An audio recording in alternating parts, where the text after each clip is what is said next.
একজন প্রবাসী, যে কোনো একজন বিদেশিকে একবার জিজ্ঞাসা করো, ছেলে বাপ, ছেলেরা জিজ্ঞাসা করো একজন প্রবাসীকে যে টাকাটা জমাইতে কি পরিমাণ কষ্ট, কলিজাটা মাটিতে লাগিয়া যায়।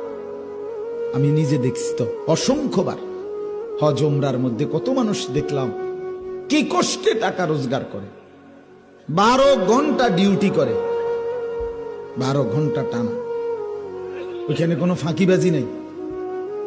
12 ঘন্টা ডিউটির পরে হোটেলের নিচে, বিল্ডিং এর নিচে, আন্ডারগ্রাউন্ডে একটা রুমে 12 জন 14 জন একটা সাদ্দুর বিছাইয়া মাটিত শোয়, নিজেরা রাইন্দা খায়, নিজের জামা কাপড় নিজেরা ধোয়, একটা ট্যাবলেট। এক ছেলে একদিন আমারে কইতেছে, হুজুর আজ 11 বছর বিদেশ করে একটা ট্যাবলেট জীবনে কেউ কোনোদিন নাই, কত খুল্লা দিবে।